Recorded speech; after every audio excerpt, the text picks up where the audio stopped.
Meu nome é Elis Márcia Tosta E eu, Maria Clara Oliveira. e nós fazemos parte do site Qual Notícia. Pensando em uma comunicação acessível para todos, vou fazer aqui a minha autodescrição. Sou uma mulher parda, tenho 1,60 m de altura, tenho os olhos pretos, meu cabelo é liso, da cor castanho, estou com uma blusa social preta e uma calça laranja. Eu, Maria Clara, sou uma mulher parda de 1,65 m.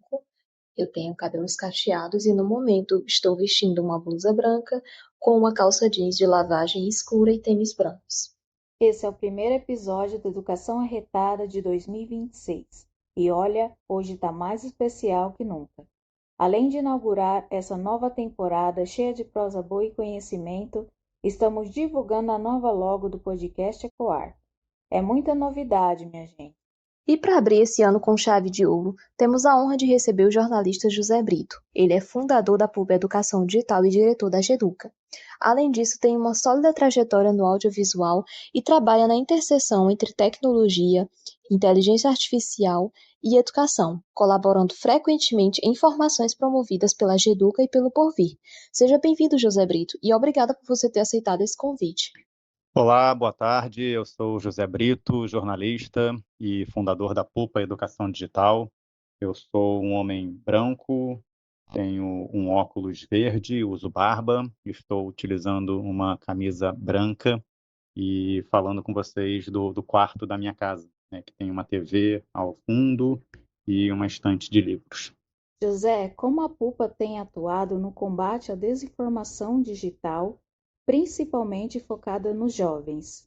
A gente tem como propósito o debate a partir de palestras, oficinas, formações e consultoria. Então, dentro desses serviços da PUPA, que é uma consultoria de educação digital e aprendizados com IA na educação, a gente promove debates. Então, uma forma bem concreta é organizar palestras sobre agendas como, por exemplo, o ECA Digital, né, discutir com adolescentes e jovens o Estatuto Digital da Criança e do Adolescente, discutir com jovens e professores os referenciais do governo brasileiro, né, oferecidos pelo Ministério da Educação, com referências da Unesco, sobre o uso de inteligência artificial em jornadas de aprendizagem com estudantes. Então, tendo a perspectiva de falar mais sobre a IA antes de fazer com a IA. Então, a partir dessas perspectivas, a PUPA tem um portfólio de serviços que oferece, né, debates, palestras, oficinas, formações. Então, a gente viaja pelo Brasil para conversar com empresas, né, promover seminários, promover debates. A gente participa de eventos, então toda essa agenda voltada ao combate à desinformação. E toda vez que eu dou uma palestra, que eu dou uma oficina, eu pergunto para quem está ali naquela plateia, né, como é que você se informa? De onde vem a informação que faz você buscar tomadas de decisão sobre o seu dia? Ah, vem da rede social, se a pessoa tem hábito de ouvir rádio, ler livro, visitar portais de internet, seguir influenciadores, assistir TV, ouvir podcast, algum outro tipo de conversa com representantes da sua cidade. Então, quando eu pergunto para as pessoas como elas se informam, eu tiro uma primeira temperatura para poder falar sobre confiança, sobre tecnologia, sobre educação e sobre checagem. E aí a gente vai chegando, né, camada após camada, em etapas importantes para verificação de fatos, verificação de fontes. Então, essas são, em si, algumas premissas que eu tenho como preceito para utilizar com a PUPA Educação Digital em agendas voltadas ao combate à desinformação. Na sua percepção, quais são os principais desafios que professores e escolas enfrentam em relação a estimular o senso crítico nos mais jovens e, inclusive, em ler livros e notícias? Já que, segundo o Digital News Report, cada vez mais jovens consomem conteúdos pelas redes sociais e evitam notícias. Olha, eu acho que esse é um desafio do nosso tempo, né? Um tempo de sociedade hiperconectada, um tempo em que geração de criança e de adolescente já nasce com uma imersão em telas, e a gente fala muito sobre a economia da atenção, né? Como é importante desenvolver com crianças, com adolescentes, com jovens e, de uma maneira geral, com a sociedade, momentos de pausa, momentos de reflexão, momentos em que você pode revisitar a sua jornada e entender o que fazer no próximo segmento, na próxima meia hora. A gente sabe que todo mundo, ao acordar, às vezes antes de ir ao banheiro, antes de dizer eu te amo para a pessoa que está passando a noite com você, antes de tomar café, já vai ali checar um status de uma rede social, verificar se alguma conversa andou, ter acesso a alguma notícia que pode ter chegado por algum aplicativo de mensagem. E isso tudo faz com que a gente gire numa espiral, né, de eterna conexão. A gente percebeu recentemente nos Estados Unidos plataformas digitais sendo processadas em primeira instância por causa do vício que causa com o design das plataformas. Isso é uma agenda muito contemporânea, muito difícil a gente perceber jurisprudência nesse processo ainda, porque é um fato que ainda vai dar muito debate, mas abre um alerta que para todos nós é importante perceber como as pessoas estão se informando. E o acesso à leitura está diretamente associado a essa vertente, porque na medida em que a gente estimula o acesso à leitura, na medida em que a gente permite para que uma sociedade possa parar para ler, para se informar de uma maneira que não seja imersa em telas, a gente também permite com que o repertório cultural dessa pessoa aumente, a gente permite com que ela tenha a possibilidade de investigar outros pontos de vista e a gente permite com que ela possa também se conectar por um tempo plenamente a uma atividade. Como é difícil hoje a gente respeitar o silêncio, como é difícil hoje a gente ter resiliência para aguardar um processo, e a gente sabe que com crianças, com adolescentes, no relativo ao acesso à informação, isso é um desafio. Todo mundo recebe alguma coisa, todo mundo está mergulhado na mesma bolha, todo mundo tem visões de mundo, e é muito difícil permitir com que isso seja quebrado ao ponto em que a diversidade de fontes, a checagem de fontes faça sentido na rotina das pessoas, né? Então, acho que esse é um dos principais desafios, encontrar momentos de pausa e perceber que a sociedade conectada, a sociedade que está imersa em aplicativos, em vertentes digitais, pode sim ter outros debates e ter outras formas de acesso à informação que estão muito próximas dentro da própria sociedade onde ela vive no seu território. O excesso de informações e o consumo exagerado de conteúdos têm prejudicado a saúde mental dos jovens. Diante disso, como a educação digital pode ajudar nesse cenário?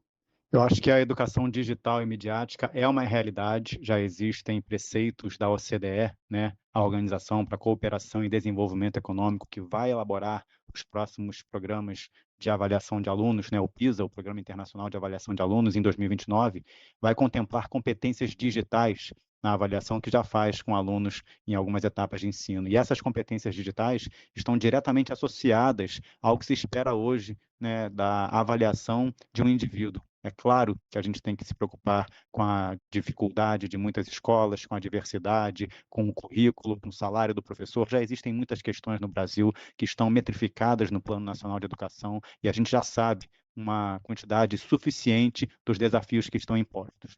Não nos tira a responsabilidade de olhar para a mudança de cultura. A geração que vem por aí já vem conectada com um novo fazer de pesquisar digitalmente, de ter experiências com assistentes digitais, de se relacionar com outras pessoas no ambiente digital, e isso traz um conjunto novo de habilidades e competências. Então, a educação digital e midiática, o letramento informacional, ele é fundamental, porque ele traz, por exemplo, conceitos que dialogam com a Base Nacional Comum Curricular Computacional.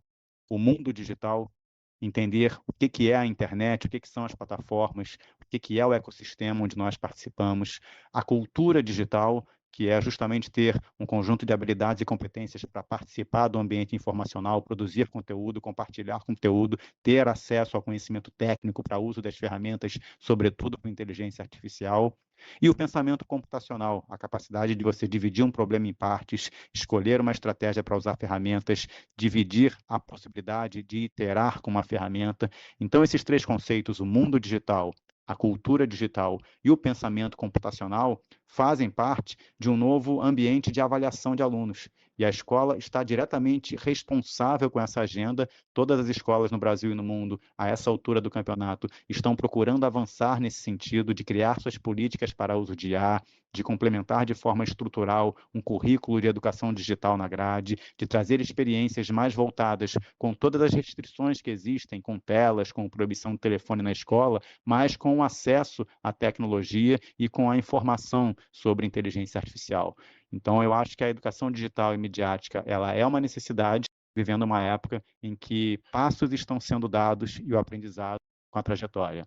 Isso, sim, traz mais segurança para que, ao mesmo tempo em que a gente tenha que combater a desinformação, a gente possa informar as pessoas corretamente de como produzir informação com responsabilidade e como compartilhar ambientes digitais com responsabilidade. Considerando a Lei 15.100 de 2025, que é a lei que proíbe o uso de celulares e aparelhos eletrônicos portáteis nas escolas públicas e privadas e o uso pedagógico de telas, como essas normas se alinham ao princípio de proteção integral do ECA para garantir um ambiente digital seguro e saudável? Eu acho que para falar sobre integração de políticas públicas relacionadas à educação e, sobretudo, ao ambiente digital, a gente não pode perder de perspectiva a linha do tempo. Então, se a gente for olhar um pouquinho para trás, 3, 4 anos, o que está acontecendo, a gente vem percebendo passos que estão sendo dados pelo Estado brasileiro em virtude da maturidade do processo. Então, a gente tem Estratégia Nacional de Escolas Conectadas, né, desde 2023, a dificuldade que é levar a internet para as escolas para além das salas dos professores e dos diretores. A Estratégia Brasileira de Educação Midiática, que vem desde outubro de 2023. A gente já consegue perceber que antes mesmo da restrição dos celulares em sala de aula, em 2025, a gente já vinha com um conjunto de ações voltadas para o letramento informacional e para a conectividade das escolas. E aí a gente avança, né? Depois da proibição de celulares, veio o guia para uso de telas, né, um guia para uso para dispositivos digitais, com uma série de informações para educadores, pais, responsáveis, estudantes, sobre faixa etária, classificação indicativa, riscos e oportunidades. Isso é um documento gratuito, público, que está lá no ambiente digital para todo mundo poder ter informação.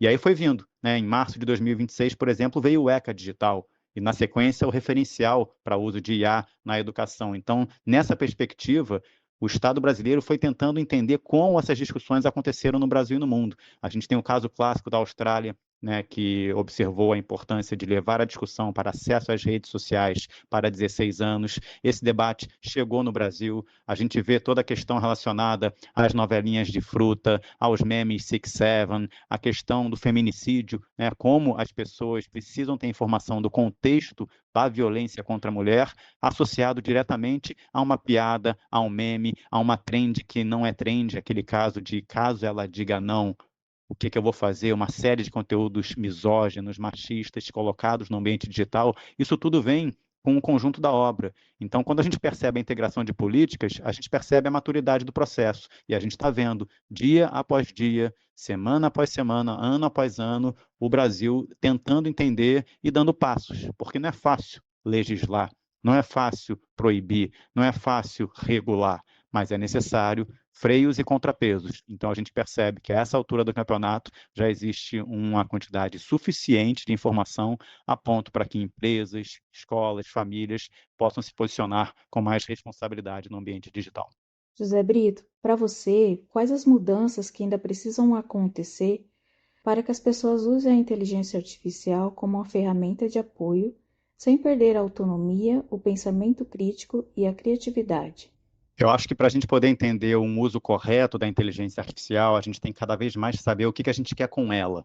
Eu tenho lido pesquisas, conversado com profissionais do mercado, conversado com estudantes, professores, e percebido que, independente da formação de cada um, se a pessoa é uma pessoa profissional em tecnologia da informação, se a pessoa é uma profissional em redação de texto, publicitária, se ela é uma profissional de saúde, eu tenho percebido cada vez mais que o que as empresas estão precisando é de pessoas que entendam a conexão entre essas áreas para poder fazer uso de ferramentas. E aí você tem uma premissa que é muito clássica, que é a diversidade dos times. E a gente percebe que as pessoas que estão experimentando as ferramentas do seu tempo, se mantendo minimamente conectadas com o que está acontecendo com as mudanças da plataforma e com o mundo, estão percebendo graus de oportunidade do mercado. E isso não significa apenas saber fazer um vídeo ou saber conectar um agente, isso significa ter uma leitura mais correta do que é a entrega que essa ferramenta pode fazer para você. Então é aquela coisa de sempre, né? Eu acho que antes de sair usando a tecnologia, a gente tem que colocar diante da mesa qual o problema que a gente quer resolver com ela. Se é a automação de tempo, se é a organização de e-mails, se é a resposta para reuniões, se é a produção de conteúdo gráfico. A gente sabe que são muitas as agendas necessárias no dia a dia das empresas, mas a gente percebe que algumas delas podem ter tração, podem ter rapidez, agilidade, desde que haja intenção no uso da ferramenta. E eu acho que é isso que a gente tem percebido, né? Uma capacidade cada vez maior da sociedade em fazer perguntas, ter dúvidas, independente de copiar e colar o resumo pronto de um chat. José, quais são as suas redes sociais para que os ouvintes que estão ouvindo a gente nesse momento possam acompanhar de perto o seu trabalho? E desde já eu agradeço novamente por ter aceitado participar dessa entrevista. Muito obrigado, eu que agradeço, é um prazer participar aqui da entrevista com vocês. E para quem quiser mais informações sobre o meu trabalho, o trabalho da Pupa, é só procurar pelo @josé.britocunha e @pupaedu.digital. Esse também é o site, pupaedu.digital. Lá tem um monte de informação, um pouco das nossas palestras, oficinas, formações, trabalho como consultores, e a gente conta com vocês aí para acompanhar as agendas nas redes sociais. E também sigam a Coar Notícias no Instagram, @Coar Notícias.